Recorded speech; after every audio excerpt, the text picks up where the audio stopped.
بھابھی لائیں میں یہ کرتی ہوں۔ ہیر نے کچن میں چائے بناتی مہرو سے ساس پین پکڑا۔ ارے نہیں، تم ریسٹ کرو جا کر، یہ سب ہو جائے گا۔ میں بہت ریسٹ کر چکی ہوں، اسی لیے مجھے چائے بنانے دیں اور آپ لان میں چلیں، میں چائے وہیں لے کر آتی ہوں۔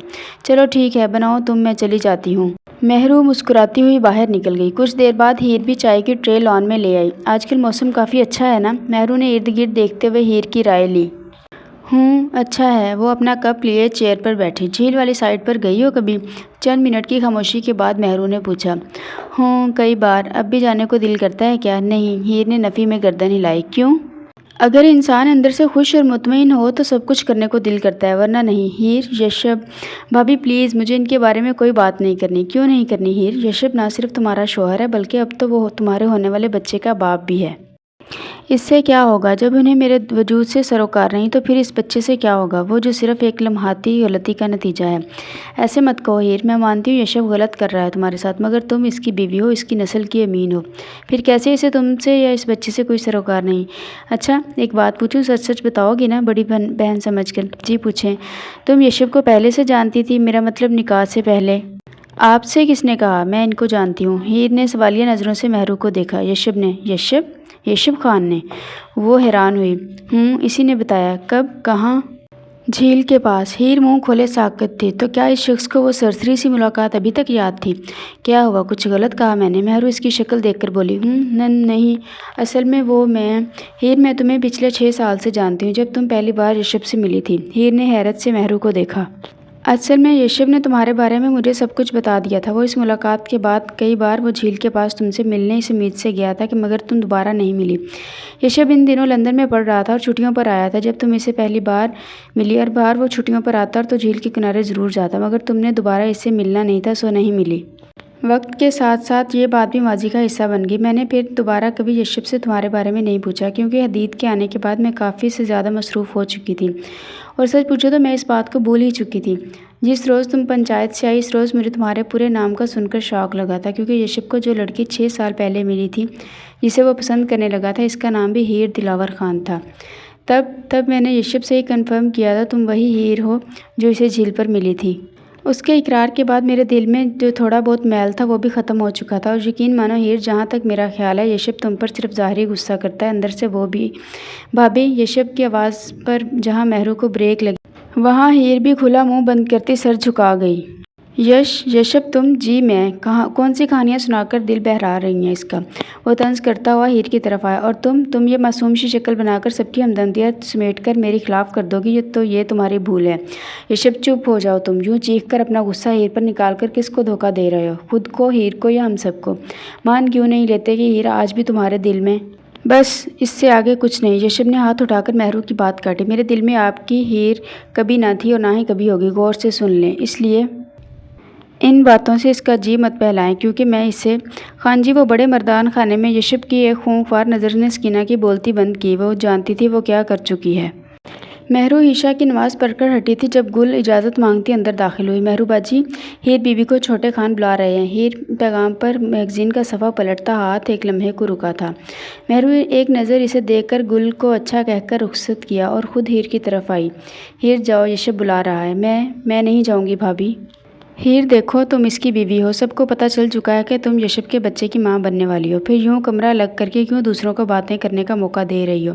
یوں کہیں بھابھی کہ 2 دن میں ہی اکتا گئی ہیں آپ مجھ سے۔ وہ روحان سی ہوئی۔ تم ایسا سمجھ رہی ہو تو میں تمہاری بات کو جھٹلاؤں گی نہیں، کیونکہ میں وہی سوچ رہی ہوں جو تم دونوں ہی نہیں سوچ رہے ہو، سمجھ پا رہے۔ ٹھیک ہے، میں جا رہی ہوں۔ ہیر کمبل ہٹا کر بولی۔ خفا ہو کر جا رہی ہو؟ نہیں تو پھر رونی صورت کیوں بنا رکھی ہے؟ مہرو اس کے پاس آئی۔ ایویں ہی، تمہاری صورت تو اتنی پیاری ہے کہ جس کی صرف آنکھیں دیکھ کر ہی یشب خان افریدی عرف کھڑوس مر مٹا تھا۔ ہیر لفظ کھڑوس پر کھلکھلا اٹھی۔ یہ ہوئی نا بات، یوں ہی ہنستی رہا کرو۔ عنقریب وہ پھر سے تمہارے قدموں میں ہوگا بچے۔ مہرو نے اس کے سر پر ہاتھ رکھتے ہوئے بنگالی بابا کی نقل اتاری۔ بھابھی سوچو ذرا، یشب خان افریدی تمہارے قدموں میں کیسا لگے گا؟ مہرو نے شرارت سے آنکھ دبائی۔ بھابھی چلو جاؤ اب، رب راکھا کہیں وہ محترم بندوق لے کے ہی نہ تمہیں رخصت کروانے آ جائیں۔ ہیر اس کی بات پر مسکراتی ہوئی کمرے سے نکل گئی۔ ہیر جیسے ہی کمرے میں داخل ہوئی اس کی نظر سامنے کھڑے یشب پر پڑی جو اسے ہی دیکھ رہا تھا بلکہ گھور رہا تھا۔ وہ سر جھکائے مضبوط قدم بڑھاتی قریب آئی۔ آپ نے بلایا؟ تمہارا کمرہ کون سا ہے؟ تیکھے انداز میں پوچھا گیا۔ پتہ نہیں تو پھر کسے پتہ ہے؟ تیوری چڑھائی گئی۔ آپ کو مجھے؟ وہ استہزائیہ ہنسا۔ آج کے بعد یہ ڈرامہ رچایا تو بالکل بھی اچھا نہیں کروں گا میں۔ پہلے کون سا اچھا کر رہے ہیں؟ وہ دل میں بڑبڑائی۔ سن رہی ہو میری بات؟ جی، ہیر نے سر ہلا دیا۔ عمل بھی ہونا چاہیے۔ اور ہاں، بی بی جان کو میرے ہاتھ اٹھانے کا تم نے بتایا تھا؟ یشب نے اسے بازو سے کھینچ کر قریب کیا۔ نہیں۔ ہیر نے اس کی آنکھوں میں دیکھ کر جھرجھری لی جو بے انتہا سرخ تھیں۔ وہ خوف کے باعث چند سیکنڈ سے زیادہ اس کی لال انگارہ آنکھوں میں دیکھ ہی نہیں پائی تھی۔ تو پھر انہیں خواب آیا تھا کہ میں نے تم پر ہاتھ اٹھایا؟ یشب خان بلند آواز میں بولا تھا۔ میں نے نہیں بتایا تھا خان، وہ تو انہوں نے گال پر نشان دیکھ لیے تھے۔ تو وہ ہلکا ہلکا لرزتی ہوئی بولی۔ یشب نے ایک نظر اس کے گالوں پر ڈالی اور جھٹک کر اس کے پیچھے دھکیلا۔ ہیر ایک جھٹکے کے لیے تیار نہ تھی، اس لیے پیچھے کو الٹے منہ گری تھی۔ اماں! اس کے منہ سے ایک چیخ بلند ہوئی۔ یشب نے ہرگز نہیں سوچا تھا کہ وہ اتنے ہلکے سے جھٹکے سے اتنی بری طرح سے گر جائے گی۔ ہیر، وٹ ہیپنڈ؟ تم ٹھیک تو ہو نا ہیر؟ وہ اس پر جھکا پوچھ رہا تھا۔ ہیر تکلیف کی وجہ سے صرف نفی میں سر ہلا پائی۔ کیا ہوا بھابی؟ وہ ہیر کا سر گود میں رکھے محرو کو پکار رہا تھا۔ خان ہاسپٹل، وہ گھٹی گھٹی سے انداز میں بمشکل اتنا ہی کہہ پائی۔ یشب اس کے منہ سے لفظ ہاسپٹل سنتا جلدی سے اسے بازوؤں میں اٹھائے نیچے کی طرف بھاگا۔ سوری خان صاحب، ہم کوشش کے باوجود کچھ نہیں کر پائے۔ آپ کی مسز کا مس کیریج ہو گیا ہے، ڈاکٹر رضیہ نے افسردہ سی خبر سنائی۔ دھڑام۔ یشب خان آفریدی اپنی ہی بنائی گئی اونچائی سے منہ کے بل دھڑام سے گر پڑا تھا۔ ہیر کیسی ہے؟ وہ اتنی مدھم آواز میں بولا کہ ڈاکٹر بمشکل سن پائی۔ ٹھیک ہے، مگر فی الحال غنودگی میں ہے، آپ مل سکتے ہیں، وہ روم میں شفٹ کر دیا گیا ہے۔ جی، وہ سر ہلا کر کہتا بھاری قدم گھسیٹتا ہیر کے کمرے کی جانب بڑھنے لگا۔ یہ کیا کر دیا تم نے یشب خان؟ اپنی اولاد کو اپنی ہاتھوں سے ختم کر دیا۔ کیا اب اس کا انتقام خود سے لوگے، جیسے شمس خان کا انتقام ہیر سے لیتے رہے ہو؟ وہ تو بے قصور تھی بیچاری، مگر تم تو انجانے میں ہی صحیح پر قصوروار بن چکے ہو۔ یشب خان، اپنی اولاد کو کھا گئے ہو تم۔ انسان ہو یا پھر درندے جو اپنی اولاد کو نوچ کر گھسوٹ لیتے ہیں۔ بولو کیا ہو تم؟ اس کا ضمیر کھینچ کر اسے تماچے مارتا اسے آئینہ دکھا رہا تھا۔ اب کیا کرو گے خود کے ساتھ؟ کیا وہی مار پیٹ، وہی لعن طعن خود کے ساتھ کرو گے جو ہیر کے ساتھ کر چکے ہو، اس کی سزا کے طور پر؟ نہیں، اس کا ضمیر استہزائیہ ہنسا۔ تم خود کے ساتھ ایسا کچھ نہیں کرو گے، بھلا مرد جو ٹھہرے، اور وہ ٹھہری ایک عورت جس کی پرواہ کیے بغیر تم نے اس سے ناروا سلوک رکھا، جسے وہ زبان بند کیے سہتی رہی۔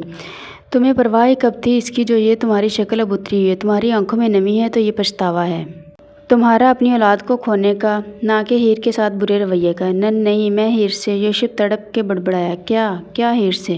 میں محبت کرتا ہوں ہیر سے۔ وہ وہیں پلر کے ساتھ ٹیک لگا کر زمین پر بیٹھ گیا۔ محبت، اسے کہتے ہیں محبت؟ تو پھر نفرت کسے کہتے ہیں یشب خان؟ چند منٹ دونوں کے درمیان خاموشی چھائی رہی۔ بولو، اب چپ کیوں ہو گئے؟ اپنی بکواس بند کرو۔ میں ہیر سے محبت کرتا ہوں، کرتا تھا اور کرتا رہوں گا، سمجھے تم؟ یشب گھٹنوں سے سر اٹھا کر بآواز بلند چیخا چلایا۔ وہاں سے گزرتے سویپر نے حیرت سے روک کر یشب کو زمین پر بیٹھے اکیلے ہی چلاتے ہوئے دیکھا۔ یشب اس کی نظروں میں موجود حیرت اور تجسس دیکھ کر خود کو کوستا اٹھ کر ہیر کے روم کی جانب بڑھ گیا، مگر قدم اب بھی کہیں کے کہیں پڑ رہے تھے۔ وہ بمشکل خود کو گھسیٹ کر کمرے میں داخل ہوا۔ ہیر بیڈ پر بے ہوش و خرد سے بیگانہ پڑی تھی، ایک ہاتھ میں ڈرپ لگی ہوئی تھی جبکہ دوسرا ہاتھ نیچے کو لٹک رہا تھا۔ یشب آہستگی سے اس کے پاس آیا اور ہیر کے لٹکتے ہاتھ کو بیڈ پر رکھا۔ یہ ہیر، وہ تو ہیر نہ تھی جس نے پہلی ملاقات میں یشب آفریدی کے دل کو گدگدایا تھا، جسے دیکھ کر یشب کو پھر سے اسے دیکھنے کی چاہ ہوئی تھی، جس کی ایک جھلک کی خاطر وہ کئی بار جھیل پر گیا تھا، جس کی شبیہ یشب کے دل میں دھندلی ضرور ہو گئی تھی مگر مٹی نہیں تھی۔ یہ تو کوئی اور ہی ہیر تھی جو صدیوں کی بیمار لگ رہی تھی، پیلی رنگت، آنکھوں کے گرد سیاہ حلقے، سوکھے پھٹک ہونٹ، کمزور لاغر سی۔